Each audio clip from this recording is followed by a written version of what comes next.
আসসালামু আলাইকুম সুপ্রিয় দর্শক, আজকে আমি আপনাদেরকে ঘরে থাকা উপকরণ দিয়ে রেস্টুরেন্টের স্বাদে ফ্রাইড রাইস রান্না করে দেখাবো।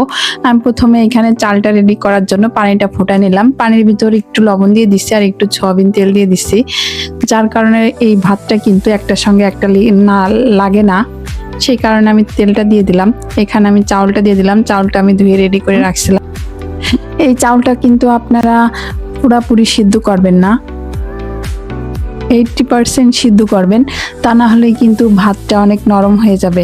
আমি এই পরিমাণে নামাই নিলাম, নিয়ে এখন আমি এর ভিতরে ঠান্ডা পানি দিয়ে দিচ্ছি। ঠান্ডা পানি দিয়ে সুন্দর করে নিচ্ছি, যাতে ফ্যানটা থাকলে একটা ভাত আর একটা সঙ্গে লেগে যাবে, এই কারণে আমি পানি দিয়ে ধুয়ে নিলাম।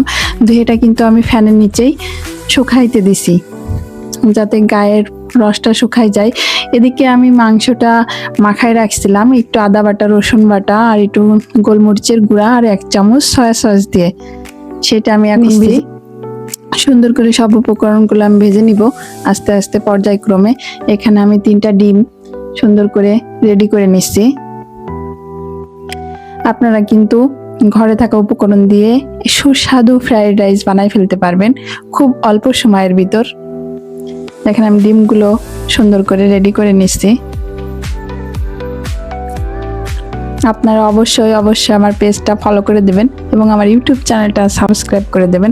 এখন আমি এখানে গাজরগুলো ভাজি করে নেব, মানে এমনভাবে আপনারা এগুলো ভাজি করবেন, হালকা হালকা ভাজি হবে, পুরাটা কিন্তু সিদ্ধ হবে না। শক্ত শক্ত সবজিগুলো আমি আগে দিয়ে দিলাম। গাজরের পরে আমি এখানে বরবটি দিয়ে দিলাম। আমি এখানে কিন্তু ক্যাপসিকামও দিয়ে দিছি, দিয়ে আমি সুন্দর করে এগুলো ভাজি করে নিচ্ছি। এরপর আমি এখানে পাতাকপি অ্যাড করলাম। পাতাকপিটা যেহেতু পাতলা নরম, এই জন্য আমি এটা লাস্টে দিলাম। আমি এখানে 1/2 চামচ টেস্টি সল্ট দিছি, আদা কুচি দিলাম, মরিচ কুচি দিছি। আমি এখানে 1 চামচ করলাম, দিয়ে আমি সুন্দর করে এগুলো রেডি করে নিলাম। এখন আমি এই ভাতটা এর ভিতর দিয়ে দিলাম। এটা কিন্তু আমি ফ্যানে অনেকক্ষণ, প্রায় 1 ঘন্টা শুকাই নিছি একটু, যাতে ঝরঝরা হয়, এই কারণে। দিয়ে আস্তে আস্তে সব উপকরণগুলো দিয়ে দিব। এখানে আমি 1 চামচ সয়া সস দিলাম, যেহেতু আমি মাংসের ভিতরেও 1 টেবিল চামচ সয়া সস দিছিলাম, এই জন্য আমি এখানে 1 চামচ সয়া সস অ্যাড করলাম, বেশি দিই নাই। ডিমগুলো দিয়ে দিলাম। এখন আমি মাংসগুলো দিয়ে দিব।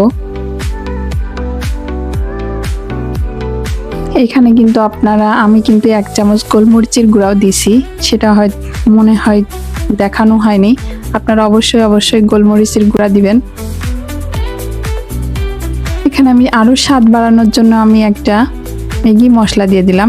আমি একটু টমেটো সসও দিয়েছি। দেখেন কি দারুণ হয়েছে। এটা রান্না করতে কিন্তু বেশি দেরি লাগে না। আপনারা সব উপকরণগুলো রেডি করে খুব দ্রুত রান্না করা সম্ভব।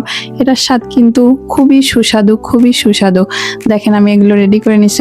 অবশ্যই আপনারা আমার ভিডিও নিচে লাইক, কমেন্ট, শেয়ার করবেন, বেশি শেয়ার করবেন। আপনারা সবাই ভালো থাকবেন, আমার জন্য দোয়া করবেন। অবশ্যই আমার ভিডিও শেয়ার করবেন। দেখেন আমি এর সঙ্গে আরো সবজি, চিকেন, ভেজিটেবল এবং ফ্রাইড চিকেন করে নিয়েছি। কি দারুণ খাবার, মজাদার।